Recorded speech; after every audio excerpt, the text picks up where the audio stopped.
ગુજરાતમાં મોડી રાત્રે મોટી હલચલના સમાચાર અત્યારે મળી રહ્યા છે। ગાંધીનગરમાં મોટા પાયે બેઠકનો ધમધમાટ શરૂ થઈ ચૂક્યો છે। જી હા, આજની રાત્રે ગુજરાતમાં કંઈક મોટું થવાના એંધાણ જોવા મળી રહ્યા છે।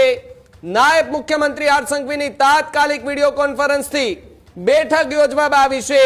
ડીજી સહિતના મોટા અધિકારીઓ સચિવાલય ખાતે અત્યારે હાજર જોવા મળી રહ્યા છે, તો સાથે જ તમામ પોલીસ કમિશનર, આઈજી, ડીઆઈજી પણ બેઠકની અંદર જે છે તે અત્યારે હાજર છે। આ પહેલા પણ આ રીતનું મોટું ઓપરેશન થઈ ચૂક્યું છે।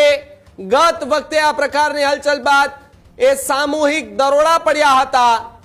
રાજ્યભરની જેલમાં મોટા પાયે દરોડાની કાર્યવાહી થઈ હતી, તો બીજી તરફ આ વખતે એનાથી પણ મોટું ઓપરેશન હોવાનો દાવો જે છે તે સૂત્ર કરી રહ્યા છે। ત્યારે ગુજરાતમાં મોડી રાત્રે સૌથી મોટા સમાચાર અત્યારે સામે આવી રહ્યા છે। ન્યૂઝરૂમ ગુજરાત પર થોડી ક્ષણોની અંદર ગાંધીનગરમાં જે હલચલ જોવા મળી રહી છે તેની અપડેટ જે છે એ અમે તમને આપવાના છીએ। તેઓ જોડાયેલા રહેજો અમારી સાથે, કારણ કે ગાંધીનગરમાં સૌથી મોટી બેઠક જે છે તે અત્યારે મળી રહી છે।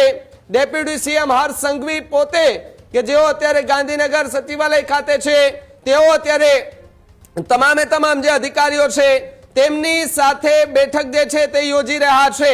સાથે જો વાત કરવામાં આવે તો આ પહેલા જે ઓપરેશન થયા છે તેને લઈને પણ ઘણી બધી વખત ચર્ચાઓ થઈ છે, બેઠકો થઈ છે, પરંતુ આજની રાત્રે ગુજરાતની અંદર કંઈક મોટું થવાના એંધાણ છે। કૃણાલ ન્યૂઝરૂમ થી જોડાયા છે।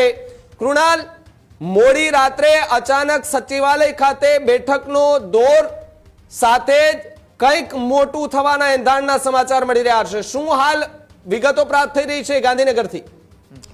બિલકુલ, અત્યારે ગાંધીનગરની અંદર અત્યારે હલચલ તેજ જોવા મળી રહી છે। રાતના 11:30 વાગ્યાનો સમય થઈ ચૂક્યો હતો અને અચાનક એ તમામ જે જિલ્લાના પોલીસ અધિકારીઓ છે તેમના મોબાઈલમાં એક ઘંટડી વાગે છે। તમામના મોબાઈલમાં એક મેસેજ આવે છે કે તાત્કાલિક તમે વિડીયો કોન્ફરન્સથી રાજ્યના નાયબ મુખ્યમંત્રી તમારી સાથે સીધી વન ટુ વન વાતચીત કરશે, તમારે તમામને આ બેઠકમાં જોડાવાનું છે। આવો મેસેજ આવતા તમામ જિલ્લાના પોલીસ અધિકારીઓ એલર્ટ થઈ જાય છે કે આજે રાતે કંઈક મોટું થવાનું છે। જે રીતના ભૂતકાળની અંદર પણ રાજ્યના નાયબ મુખ્યમંત્રી હર્ષ સંઘવીએ એક બેઠક બોલાવી હતી, એ બેઠક બાદ તમામ જિલ્લાની જે જેલો છે એ જેલની અંદર દરોડા પડ્યા હતા। રાજ્યના નાયબ મુખ્યમંત્રી હર્ષ સંઘવી એ સીધા જ આ તમામ જે ઓપરેશન કરવામાં આવ્યું હતું તેની નજર એ સેન્ટ્રલ ઓફિસથી કરી રહ્યા હતા। તમામના વિડીયો ફૂટેજની સાથે તેઓ એ સેન્ટ્રલ ઓફિસની અંદર હાજર હતા મોડી રાત્રે। સાથે